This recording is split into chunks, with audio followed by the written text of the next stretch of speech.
कहानी की शुरुआत में हम पृथ्वी के ऊपर एक हमला होते हुए देखते हैं। एक अनजान एलियन प्रजाति ने बहुत सारे रेडिएशन से भरे मीटियोर्स पृथ्वी की ओर फेंके। उनकी ये कोशिश थी कि इंसानों को पूरी तरह से धरती से मिटा दिया जाए, लेकिन इसके बावजूद भी इंसानों ने जमीन के नीचे शहर बना लिए जहां ये जानलेवा रेडिएशन नहीं पहुंचती थी, और इस तरह इंसान आज भी किसी तरह जिंदा थे। ये साल चल रहा है 2199 और इंसानियत अब लगभग खत्म होने की कगार पर है। जमीन के नीचे बसे शहरों में रह रहे इंसान भी उम्मीद खो चुके थे। अब तो वो बस अपनी मौत का इंतजार कर रहे हैं। खैर, फिर हम धरती की सतह पर चल रहे एक आदमी को देखते हैं जिसका नाम है सुसुमू। वो लोहा इकट्ठा करने निकला था ताकि उसे बेचकर गुजारा कर सके। उसने रेडिएशन से बचने के लिए एक खास सूट पहना हुआ था, और अचानक आसमान से एलियंस का एक खतरनाक प्रोब तेजी से उसकी तरफ आया। वो प्रोब धरती से टकराया और इस सब के बीच सुसुमू भी वहीं बेहोश हो गया।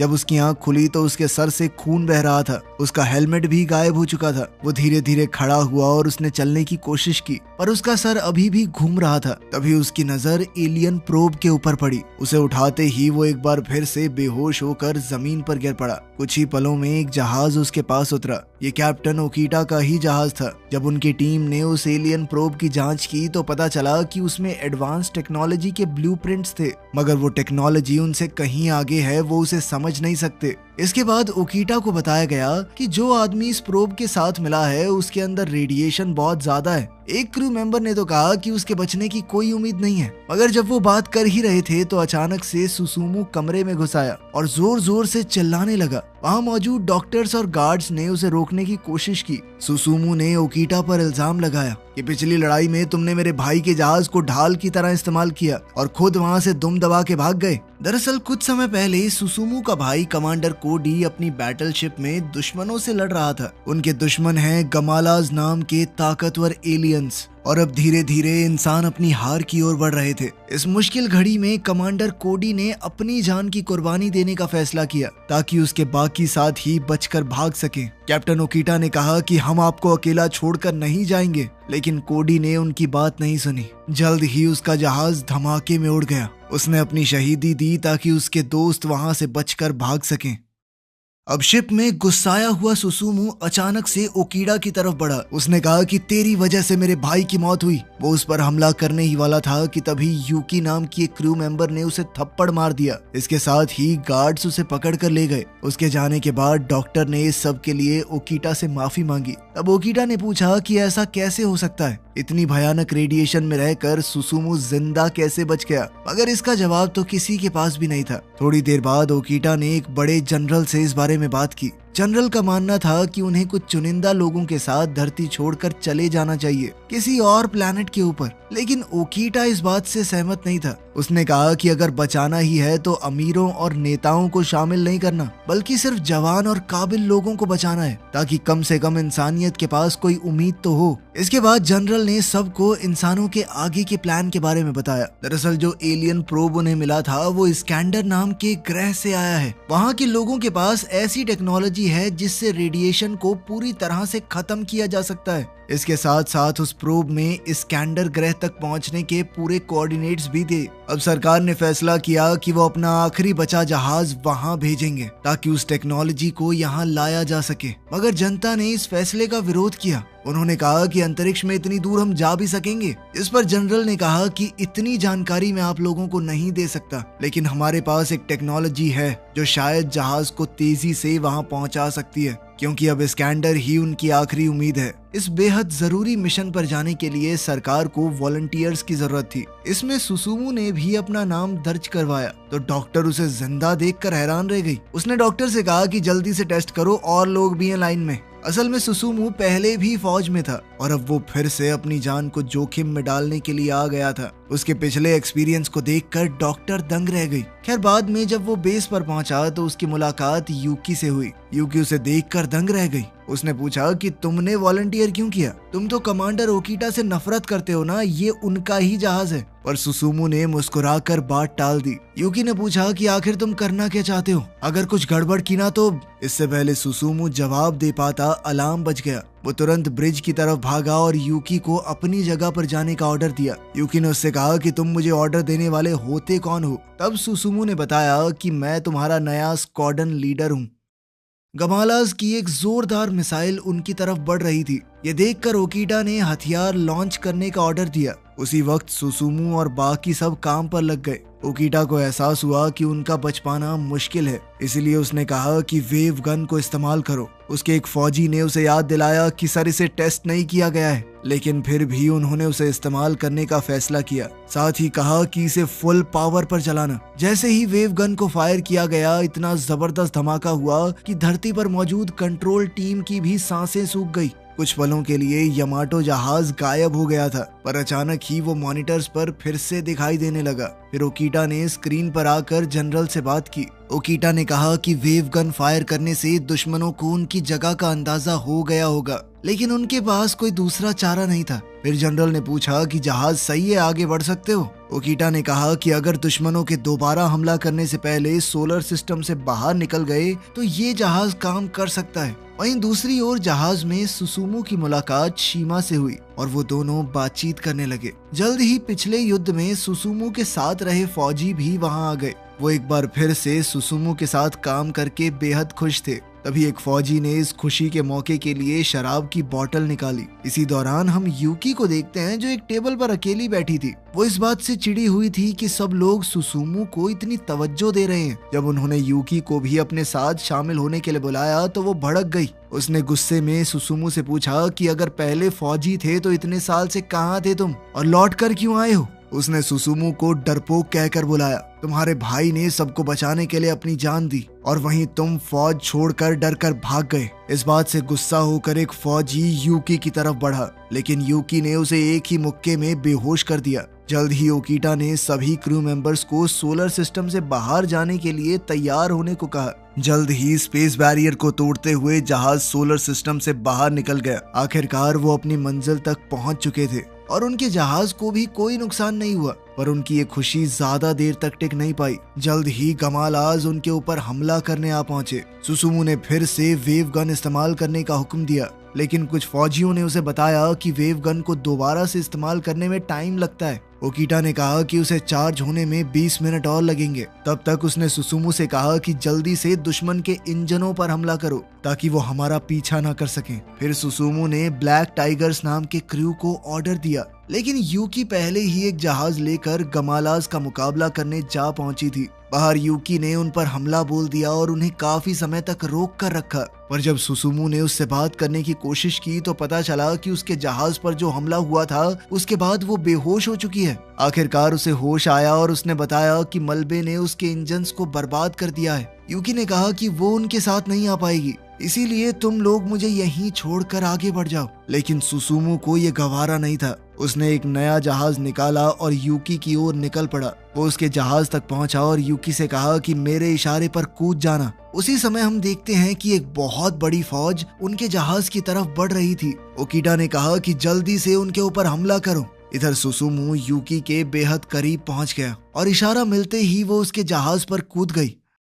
उधर ओकीटा ने एक जबरदस्त प्लान बनाया। जैसे ही दुश्मन उनके करीब पहुंचेगा तो वो साइड में रोल होकर भाग जाएंगे। उसने पूरे क्रू को सावधान हो जाने को कहा। इन दुश्मनों से बचने के बाद वो सुसुमू और यूकी को लेकर वापस सोलर सिस्टम में जाएंगे। कुछ ही पलों में जैसे ही दुश्मन उनके करीब आए तो वो हमला करने की एक्टिंग करते हुए साइड से भाग निकले। साथ ही सुसुमू और यूकी भी जल्दी से शिप के अंदर आ गए। सुसुमू यूकी को अपनी बाहों में लेकर भागता हुआ अंदर आया। जैसे ही उसे होश आया तो स्ट्रेचर पर डालकर इलाज के लिए ले जाया गया। इसके बाद ओकीटा वहां आया और उसने सुसुमू से कहा कि तुम्हारी इस जांबाजी के चक्कर में सबकी जान खतरे में पड़ गई थी। मगर सुसुमू ने कहा कि मेरे काम करने का तरीका यही है, मैं अपने किसी साथी को मरने के लिए नहीं छोड़ता, तुम्हारी तरह। ये सुनते ही ओकीटा ने गुस्से में आकर उसे जेल में डाल दिया। थोड़ी देर बाद चीफ टाकुगावा जेल में उससे मिलने गया और सुसुमू का मजाक उड़ाने लगा। सुसुमू पहले ही गुस्से में था क्योंकि उसके मुताबिक उसने जो किया वो सही था। उसे देखकर टाकुगावा ने कहा कि ओकीडा भी अपनी जवानी में तुम्हारे जैसा ही था। उसी समय डॉक्टर वहां आ गई और सुसुमू ने यूकी की तबीयत के बारे में पूछा। डॉक्टर ने कहा कि अब वो खतरे से बाहर है। फिर वो तीनों साथ में शराब पीने लगे। तब डॉक्टर ने सुसुमू को बताया कि पिछले युद्ध में ओकीडा को एक बहुत ही मुश्किल फैसला लेना पड़ा था। असल में ओकीडा का बेटा भी उस युद्ध में शामिल था। उसका जहाज और पूरा क्रू कभी वापस ही नहीं लौटा। खैर थोड़ी ही देर में ओकीडा ने ऐलान किया कि वो सोलर सिस्टम से निकलने वाले हैं। अब वो एक ऐसी जगह पहुंचने वाले हैं जहां आज तक कोई इंसान नहीं पहुंचा। शायद वो धरती के लोगों से संपर्क भी ना कर पाए। इसीलिए उसने पूरे क्रू को आखिरी बार परिवार वालों से बात करने को कहा। सबने बारी बारी से फोन किया और अंत में सुसुमू की बारी आई। उसे जेल से बाहर निकालकर कम्युनिकेशन रूम में ले जाया गया। उसी समय यूकी कमरे से बाहर आई तो सुसुमू ने उससे पूछा कि तुम ठीक तो हो ना? मगर यूकी अब भी उस पर काफी गुस्सा थी। उसने कहा कि वो इस मिशन को जोखिम में डालने की बजाय मरना पसंद करती। खैर सुसुमू ने उसकी नाक पर धीरे से छूते हुए उसे शांत रहने को कहा। बाद में कैफे में शीमा ने यूकी से पूछा कि तुम्हें सुसुमू पता है कहाँ है? तो यूकी ने बताया कि वो कम्युनिकेशन रूम में अपने परिवार को मैसेज भेज रहा है। पर शीमा ने कहा कैसा परिवार? उसका इस दुनिया में कोई नहीं है। उसका पूरा परिवार एक बम धमाके में मारा गया और फिर उसका भाई भी शहीद हो गया। तब से सुसुमू एकदम अकेला हो गया था। उस दिन के बाद से सुसुमू ने फौज छोड़ दी। वहीं दूसरी तरफ सुसुमू मैसेज रूम में बिल्कुल अकेला बैठा था। पर अगर वो मैसेज भेजता भी तो किसको? आखिरकार उसका समय खत्म हो गया। अब उनका क्रू सोलर सिस्टम से बाहर जाने ही वाला था कि अचानक उन्हें पास में गमालास का एक लड़ाकू जहाज दिखाई दिया। उन्होंने देखा कि वो हमला नहीं कर रहा। तो ओकीडा ने कहा कि इस जहाज को अंदर लेकर आओ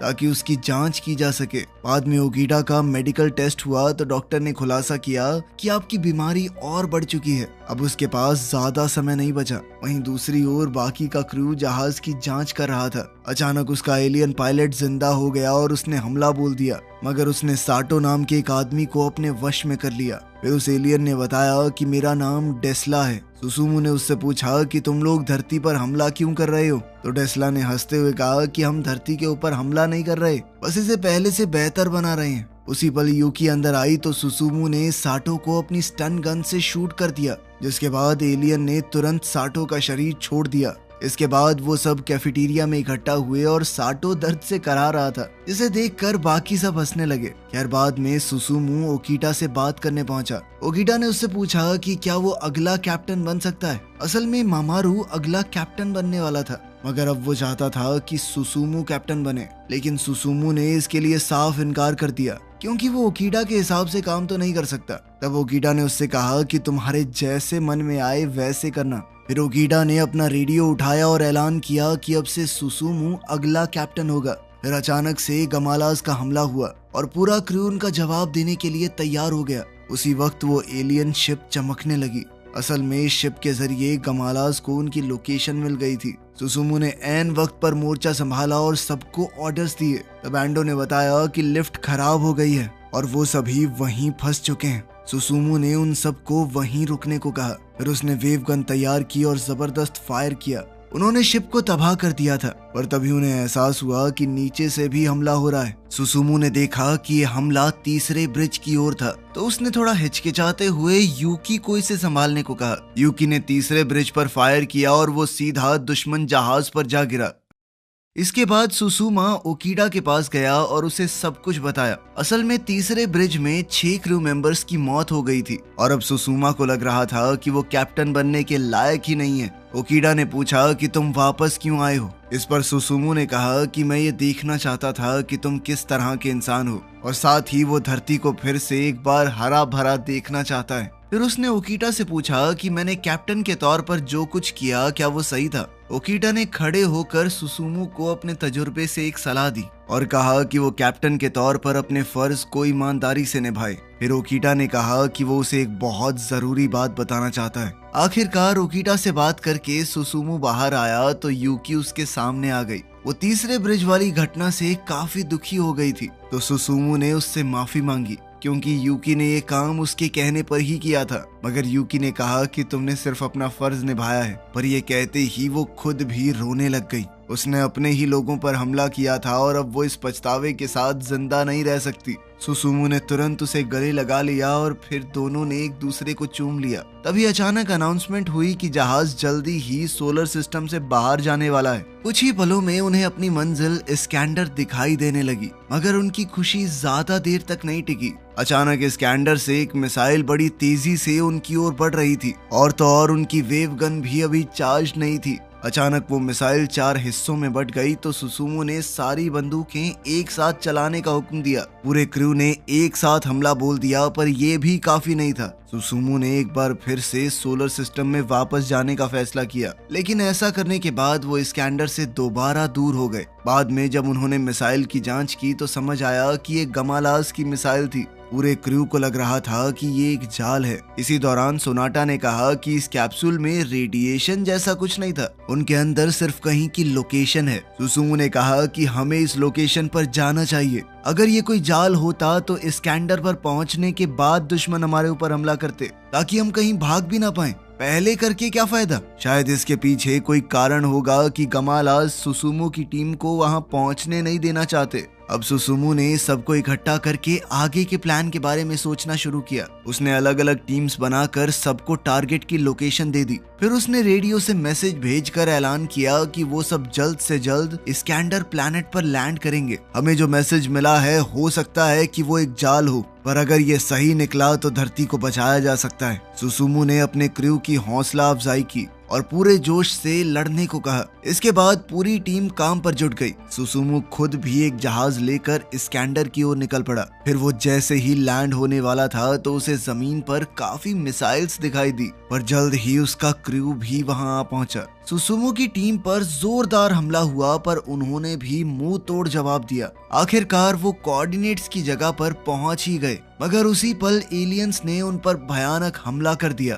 दोनों दुश्मनों के बीच धुआंधार गोलीबारी शुरू हो गई। कीटो नाम के एक पायलट को गोली लग गई, पर उसने फिर भी उन दुश्मनों का सामना किया ताकि बाकी लोग आगे जा सकें। फिर कुछ क्रू मेंबर्स बताई गई लोकेशन पर पहुंचे, जहां उन्हें इस्कैंडर मिला। तभी एक चमकदार रोशनी निकली। जैसे ही यूकी ने उसे छुआ तो वो उसके वश में आ गई। उसी समय सुसुमू को ओकीडा के साथ हुई बातचीत याद आई। असल में ओकीडा ने उसे बताया था कि रेडिएशन को ठीक करने वाली पूरी कहानी झूठी है। असल में तो उन्हें सिर्फ कोऑर्डिनेट्स और टेक्नोलॉजी मिली थी। सच तो ये था कि ये कहानी सुसुमू की वजह से बनाई गई थी। वो इतनी ज्यादा मात्रा की रेडिएशन के बाद भी जिंदा बच गया था, जिससे सबकी उम्मीद जाग उठी कि रेडिएशन को मिटाया जा सकता है, और शायद इस कैप्सूल को भेजने वाले इसका राज जानते हैं। तभी यूकी ने उस चीज के वश में आकर एक मैसेज दिया। उसने बताया कि गमालाज और इस्कैंडर एक ही प्रजाति के एलियंस हैं। असल में एलियंस का ग्रह खात्मे की कगार पर था, इसीलिए उन्होंने धरती को अपने नए ग्रह के तौर पर चुना, मगर इसके लिए उन्हें सभी इंसानों को मिटाना होगा। मगर सभी एलियंस इस फैसले से सहमत नहीं थे। इस्कैंडर ग्रुप के एलियंस इसके खिलाफ थे, इसीलिए उन्हें जेल में डाल दिया गया। तब इस्कैंडर वालों ने ये खुफिया कैप्सूल धरती पर भेजा। ऐसा तो कोई डिवाइस नहीं था जो रेडिएशन को पूरी तरह से मिटा सके, मगर अब यूकी ये काम कर सकती थी। सुसुमू के ऊपर रेडिएशन का असर न होने की वजह भी ये कैप्सूल ही था। तभी अचानक यूकी के शरीर से धमाकेदार ऊर्जा निकली, जिससे वहां की सारी रेडिएशन मिट गई। इसके बाद उन्होंने बिना मास्क के सांस ली तो उन्हें कोई भी नुकसान नहीं पहुंचा। उसी पल यूकी के शरीर से वो ऊर्जा बाहर निकल गई और वो वहीं बेहोश हो गई। अब उनका क्रू आगे बढ़ा, पर एक बार फिर से गमालाज ने उन पर जबरदस्त हमला कर दिया। इस मौके पर साइटो और साडा ने वहीं रुकने का फैसला किया ताकि सुसुमू और यूकी भाग सकें। सुसुमू ने कहा कि मैं तुम्हें छोड़कर नहीं जाऊंगा, पर साडा ने उसकी बात नहीं मानी। जब सुसुमू और यूकी बाहर निकले तो उन्होंने देखा कि क्रू के सभी मेंबर्स मारे जा चुके हैं। वहीं अंदर साइटो और साडा अपनी आखिरी सांस तक लड़ते रहे। आखिरकार उन दोनों को गोली लग गई, पर साडा ने पहले ही वहां एक बम लगा दिया था। मरने से पहले उसने कई गमालाज को मार दिया। सुसुमू और यूकी ने अपने जहाज से ये धमाका देखा। आखिरकार वो अपनी बैटल शिप यामाटो पर वापस लौटे और ओकीटा को सब कुछ बताया। ओकीटा अब काफी बीमार हो चुका था। उसने सुसुमू को सब कुछ सोच समझ कर करने को कहा। अब सुसुमू वापस कंट्रोल रूम में गया और स्पेसशिप को वापस पृथ्वी पर ले गया। उन्होंने सबको खबर दी कि उन्हें एक एंटी रेडिएशन डिवाइस मिल गया है। जनरल को तो अपने कानों पर यकीन ही नहीं हुआ। उसी पल ओकिटा की मौत हो गई। इससे पहले कि वो कुछ कर पाता, गमालाज ने एक बार फिर से उन पर हमला कर दिया। पूरा क्रू एक साथ उनका सामना करने के लिए जुट गया। सुसुमू ने टाकुगावा से बात की, मगर टाकुगावा भी बुरी तरह जख्मी हो चुका था। कुछ ही पलों में उसने भी दम तोड़ दिया। तभी अचानक उन्हें एक आवाज सुनाई दी और फिर एक चेहरा दिखाई दिया। उसने पूरे क्रू से कहा कि वो धरती पर कब्जा करने नहीं आए, पर वो इसे लौटा भी नहीं सकते। तभी वो गायब हो गया और क्रू ने देखा कि जहाज के बाहर एक बड़ा सा धमाका होने वाला है। असल में ये एक बहुत बड़ा न्यूक्लियर रिएक्शन था जिसमें पूरी धरती तबाह हो सकती है। मगर सुसुमू ने अब भी हार नहीं मानी और इसे रोकने की कोशिश की। उसने पूछा कि क्या वो वेव मोशन गन का इस्तेमाल कर सकते हैं, लेकिन उसे बताया गया कि जहाज में कुछ खराबी आ गई है। अगर उसका इस्तेमाल किया तो ये जहाज भी उड़ जाएगा। अब वो सोचने लगा कि कुछ भी करके धरती को बचाना तो है ही। उसने पूछा कि वो बची हुई ताकत से कितने शॉट्स लगा सकते हैं, जिस पर उसे बताया गया सिर्फ एक वार करते ही यामाटो पूरी तरह तबाह हो जाएगी। ये सुनते ही उसने सभी क्रू मेंबर्स से कहा कि जहाज को छोड़ दो, अपनी जान बचाओ, निकलो यहाँ से। यूकी ने इससे साफ इनकार कर दिया, पर सुसुमू ने कहा कि यही मेरा ऑर्डर है। शीमा ने कहा, सर मैं भी आपके साथ यहीं रुकूंगा। लेकिन सुसुमू ने उसे ऑर्डर दिया कि यूकी को सही सलामत धरती पर लेकर जाओ। यूकी के पास ही वो ताकत थी रेडिएशन को खत्म करने की, इसीलिए उसका सुरक्षित वापस जाना बहुत जरूरी है। जल्द ही सभी क्रू मेंबर्स जहाज से निकल गए, मगर यूकी अब भी राजी नहीं थी। उन दोनों में बहस छिड़ गई और यूकी रोने लगी। सुसुमू ने उसे समझाते हुए कहा कि मेरा कोई परिवार नहीं है, पर जब मैं तुमसे मिला तो पता नहीं क्यों तुम्हारी परवाह करने लगा, और अब वो चाहता है कि यूकी एक हरी भरी धरती पर दोबारा से घूमे। सुसुमू ने उसे अभी के लिए अकेले वापस जाने को कहा और वादा किया कि मैं वापस आऊंगा जिंदा। मगर यूकी अब भी रोते हुए उसके गले लगी हुई थी। सुसुमू के पास कोई चारा नहीं था, इसीलिए उसने अपनी स्टन गन निकाली और यूकी को बेहोश कर दिया। फिर शीमा उसे अपने साथ ले गया। आखिरकार सुसुमू गमालाज के जहाज पर हमला करने को तैयार था। वहीं उसके पास से शीमा का जहाज गुजरा तो यूकी को होश आ गया। उसने देखा कि सुसुमू अब भी यामाटो जहाज में था। वो चिल्लाने लगी, पर अब कुछ नहीं कर सकती थी। इधर गमालाज के जोरदार हमले का जवाब देते हुए सुसुमू ने वेव गन चला दी। साथ ही उसने यामाटो जहाज को दुश्मन के जहाज से टकरवा दिया, जिससे एक बहुत ही बड़ा धमाका हुआ। अब कहानी कई साल आगे पहुंची। हम देखते हैं कि धरती एक बार फिर से पहले जैसी हो गई। अब यहाँ कोई रेडिएशन नहीं थी। वहीं यूकी अपने बेटे के साथ मैदान में खेल रही थी। सुसुमू तो लौट कर नहीं आया, लेकिन उसका सपना जरूर पूरा हुआ। वीडियो पसंद आई तो लाइक कर देना, चैनल को सब्सक्राइब कर लेना। मिलते हैं अगली वीडियो में।